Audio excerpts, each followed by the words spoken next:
One of the things that, okay, so COVID came, and everybody got very, we didn't know if prices were going to go into the tubes. We didn't know what was going to happen. So right as COVID came and came through, my crews were just banging away. So we literally did some of our best deals. April, May, June, July, we didn't stop. And thankfully, properties started to escalate, and we were able to do a lot of flips ending 20 into 21, and that was a big means of our capitalizing. It was incredible. COVID was incredible for us. Me too. Everybody thought it was going to slow down. Right. It sped up. Yeah. And it went, and how did I realize it? We had a property in Pembroke Pines. We had listed the property for, I think, for $260. It was like March 18th, March 20th. The world was coming to an end. The only offer we got was $220. I went to go and sign the contract and send it back. And the realtor was like, "Oh no, you need to give us 3% real estate seller's concessions." I said, "What?" And then I get a contract in for $275. I said, "Oh, wow. Things are changing." Changed right in front of you. Incredible. Like, wow. Incredible. Who here does any sort of remodeling? One of the things that we were able to do in South Florida is we got very creative with the remodeling. Again, relationships that'll get you really far. So I met a guy who introduced me to somebody in the property appraiser's office. So what we were doing was we were converting 2 1s and 3 1s into 3 2s and 4 2s, and contacting the property appraiser and then changing the county records. Exactly. Yeah. That was huge for us. Yeah. And in Broward County, they'll do it with nothing. In Dade, you have to send them a floor plan. But yeah, that was something that was incredible. Yeah. And the other thing, anybody here who's doing remodeling, you just got to be careful, because these code enforcement officers, they get paid to stop your... No problem. The code enforcement officers get paid to ruin your day. And remember, they want to ruin your day every day. So be careful.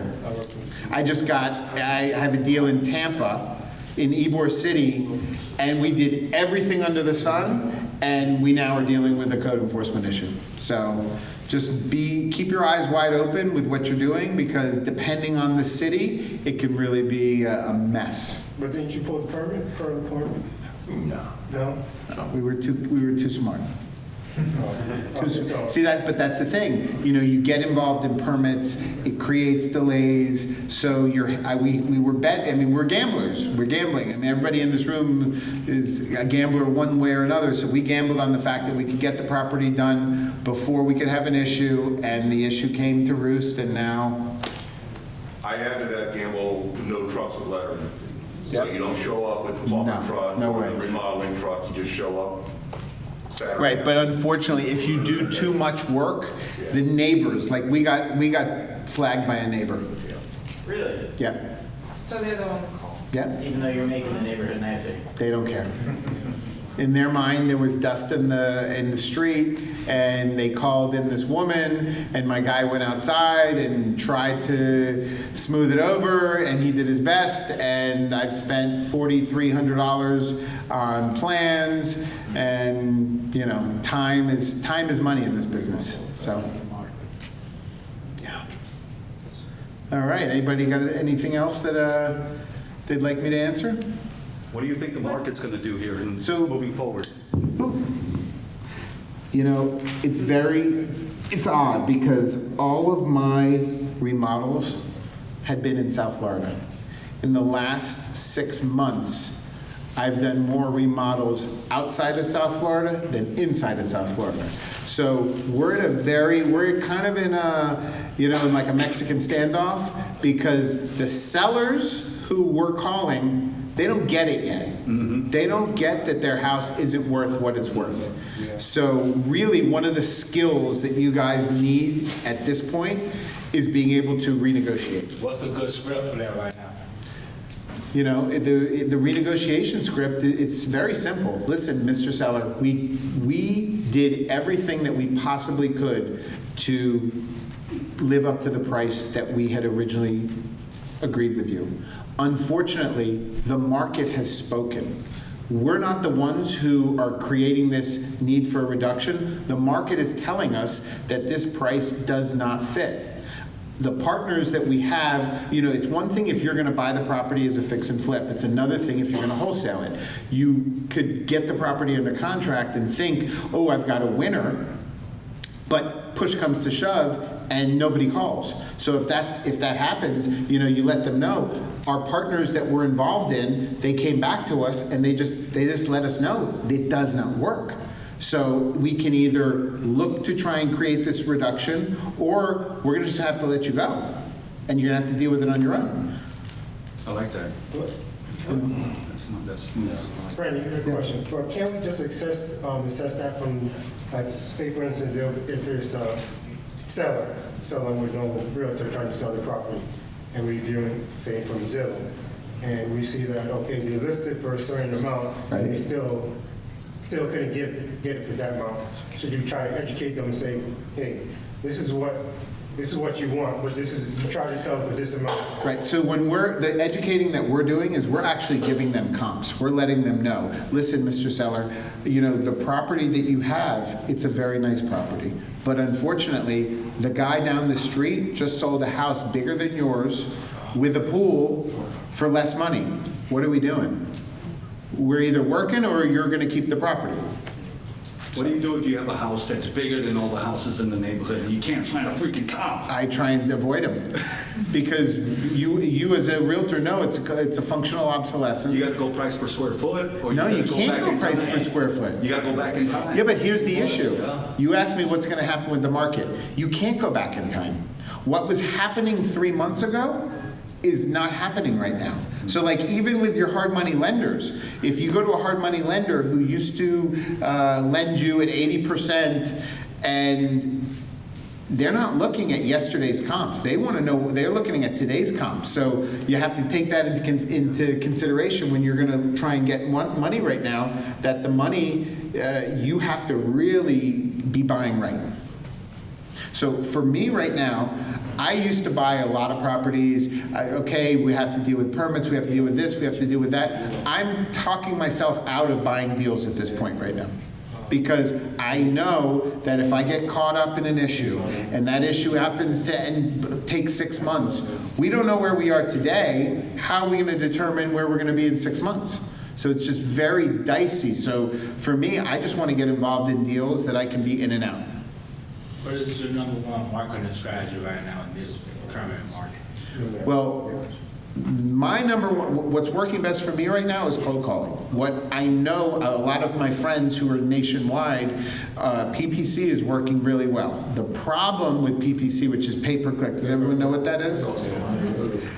The problem with pay-per-click is if you concentrate only on a certain geographic area, like Dade, Broward, Palm Beach, it's going to cost you between $6,000 and $8,000 to get one deal.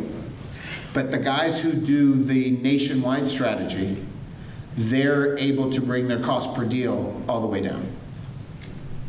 What's the math for comps? What's the what? A math for comps. Is there like a specific math behind it?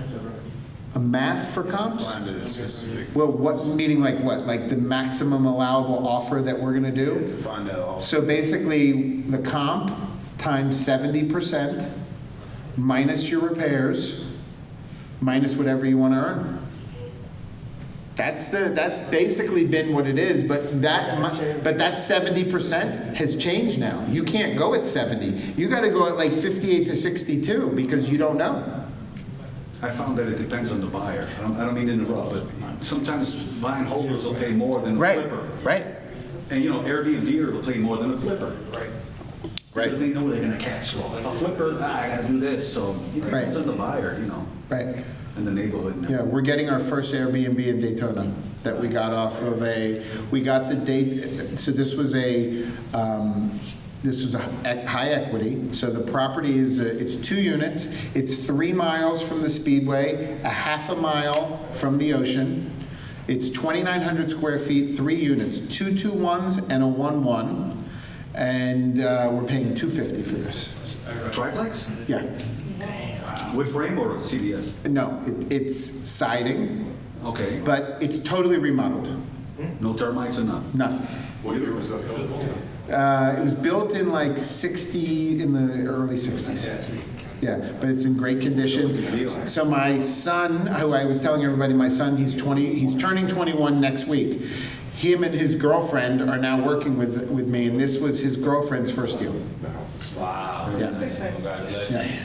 Yeah, so we'll see. Hopefully, what I said to her, I said, the rapport is everything. Go into her, let her know she's got 3 other duplexes right close there that we're trying to set up an Airbnb operation if she could help us and sell us the other one. She's like, okay, let's wait because of tax implications. In January, I'll sell you guys another one. So the whole key also is when you're dealing with sellers, you have to perform. Perform means you have to make the deal work. You're representing yourself as a buyer. The seller is expecting that you're going to buy that property. Mm-hmm. So if you have a deal and you go in for a price reduction, you better know that you're going to be able to sell that deal. Mm-hmm. Or you're going to be able to buy that deal. There's nothing worse than going in, asking for a price reduction, and then not being able to sell the deal. That's how you lose all credibility. How many deals have you had to cancel this year because you didn't have a buyer? A few. It sucks. Too many. It sucks. And it's not about the money, it's about the look on the seller's face. Right. We went into a deal. I have a duplex in Pompano. We wanted to buy it at 500. The guy he had a realtor. They slide in 510. We come back. The best offer that we had was 475. We said we can't sell it. He's like, okay, well, will you do it for 490? No, you should have given me at the beginning as opposed to at the end. Yeah. What do Do you you got? recommend shopping for buyers before you even start? Like as far as getting like their credentials and what you should? You can do that. It definitely works. But the problem is that you need them to give you the time of day. So you're going to have a better opportunity shopping for buyers in these rooms than you are cold calling a guy who's dealing with code enforcement issues, and the last thing he wants to deal is telling you what his criteria is. It's much better networking in these rooms. Have you done a deal yet? No. You should be spending 2 to 3 nights a week in every one of these meetups that you can. It's my first one. Listen, you started at a good place. How you doing? In the event, Rich, when that $500,000 deal was dying, what do you do with that? And the answer should be called Gary, I'll list it for sale. What would you do with that dead deal? I list dead deals. That's what I became a realtor. I turned a bad deal into a Retail purchase. I've done a few of those this year. Right. The problem is that he had a realtor. Right. Seller had a realtor. Yeah, the seller had a realtor. Okay, that's right. Yeah. They usually do. Yeah. Do they? A family member, a friend. Yeah. Always. I like to deal sellers that realtors. Yeah. It's tough. It was a Haitian seller, and he had a American realtor, and the realtor, anything that he said, he listened to. Yeah. But he listened to him and wasn't able to sell the deal. Yeah. So another exit strategy that is huge around the country right now is a novation. You know what novations are? Yeah. Right. So basically what you're doing is you're getting the property under contract, and what we call it is our 90-day program. So as a cash buyer, you're closing quick. The novation is, here's some buzzwords: 90-day program, equity protection plan, concierge service. So what you're able to do, Mr. Seller, Whitty, so Whitty wants $150,000 for the house. Every cash buyer in town is gonna offer him $120,000. That house, if we list it on the MLS, will sell for $180,000. So what we do is we say, Whitty, we know that you want the $150,000. As you've seen all these wholesalers come to you, they'll only pay you $120,000. We have this 90-day program where if you allow us to purchase the property with an extended closing date, what we can do is we can bring in our pool of buyers, but what we'll need to do is list it on the MLS so that our pool of buyers will be able to get their mortgage. So we use the listing as having to do that in order for our buyer to be able to qualify for their mortgage. And so basically what you're doing is you're listing the property in lieu of them listing the property. I thought you were going to talk about the novation where I go to Gary and I say, Gary, your house is a little banged up, but you want top dollar. I tell you what, we're going to team up.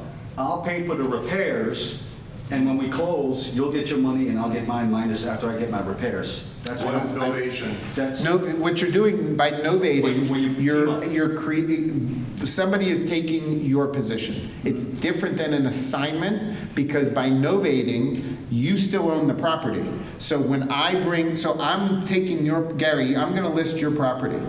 I'm gonna novate it to Rich, but by title never transferring, Rich can go and qualify for the mortgage for your property. So if there's an FHA buyer and you need 91 days, there's no transfer of title, there's nothing, it just works like that. no repairs, no nothing? Well, here's You the gotta do thing. repairs. Huh? You got repairs. Well, the guys who are doing it in scale aren't touching the house. Really? And they're getting the full ARV? No, they're not getting full ARV, but they're getting more than they would have gotten if they tried to wholesale the property. Yeah. How is that different from subject to? Well, subject to, I'm buying your house, subject to the mortgage that's in place. So you're gonna sell me the house and I'm gonna be paying your mortgage. The difference here is that you're selling the property and getting cashed out at the time of the sale. When you're, Do you understand what I'm saying? Subject to is a totally different theory. You have a mortgage in place. I'm going to buy your property from you. But that mortgage that you have, I'm now going to be responsible to pay. Okay? Okay. So that mortgage stays there for as long as I keep the property. Right. Now, the difference here is when I novate your property to Rich, Rich's mortgage buys your house and pays off your mortgage, you're out. So novation buys the total completely, the contract completely. Yeah. What do you got, but Gary? this subject to that, we used to call that a contract for deed, Right. but the banks had a due on sale clause. Yeah, they still do. And if you have any transfer of title. Yeah, no, they still do. It's the question is if it gets flagged or if it doesn't get flagged. From what I've seen, I haven't done any subject twos. Subject twos aren't big in South Florida. They're huge in Texas. Huge in Texas. But the thing, the red flag for the subject twos are the insurance. So you have to get insurance in your name as the new buyer and leave the old buyer as additionally insured. The subject to is a wicked thing. Yeah. Double insured. No, it's one insurance, but with two different parties on it. Okay. Right. So you're gonna be paying for both parties, or is it gonna be shared? It's an additional insurance. It's just additionally insured. Okay. Right. But the novation is, the only thing that's hairy about the novations right now is that, remember, we came from a market where you list anything and it got sold. Now, It's just like it's dicey because a lot of these guys who are doing novation at scale, they're putting properties under contract at a certain price, assuring the seller that they're going to get this price, and then they're having to come back and ask for price reductions on the novation. So you can still, so either, the same thing as a wholesale deal. It's the same thing as a wholesale deal, but the only, remember, the rapport and the credibility that you built with the seller was based on the fact that you were paying them more money than the wholesaler. Yeah. So a lot of these guys who are doing it at scale are having to go back and pay them less than what they would have gotten from a wholesaler. But unfortunately for the seller, they're in bed with you and they've waited 30 or 45 days and they need to sell. So, you know, So when you list it for them, do they pay the commission? nothing, no, that's part of your spiel. Is So that you pay the commission? I pay the commission. Rich, you're gonna get 150,000. I'm gonna pay for everything. Okay. That's how I do it, but, Right. well, I partner up with them, do the repairs and get the full ARV. You do it without repairing it. Well, I've only done a few, but the one that I did, I put minimal amount of money in, and we sold it for a good It's kind price. of like wholetailing. You Yeah. put it on the MLS and But the difference is, you're wholetailing, but you're not pulling out a mortgage. Remember, the property is staying in the seller's name. So when you do right, the- you're not closing on it. Right, you're not closing on it, but when you do the novation like that, the way you're doing it, you have to put a second mortgage on that property. Because if you don't, and they decide not to sell, that money that you invested in their property, you have no way of retribution. You want to explain to the new people what a wholetailing is? You guys know what wholetailing is? No. Explain to them what Right, wholetailing so is. wholetailing is basically buying a property, putting absolute minimal amount of repairs into it, and selling it at a price. You're not going to get full ARV, but instead of putting $30 or $40 or $50,000 into a property, you might be putting $3,000 to $5,000 in. Less than retail, more than wholesale. Right. So it's a retail arbitrage in a sense, right? Yeah, a little bit. Yeah. Lipstick on the pig. Right. That's the way to You say just it. got to get it to qualify for conventional financing as Right. far as condition, just get it enough to It's going to be below qualify. the ARV on the Right. listed price. If there's a Higher than kitchen, if wholesale. there's no kitchen, just No, you slap a can't. kitchen. Oh, you have to. You have to. It has to qualify because remember, in this market, if the property's not going to qualify, the only people who are buying cash are the investors who are going to then go and redo it. So you're looking for that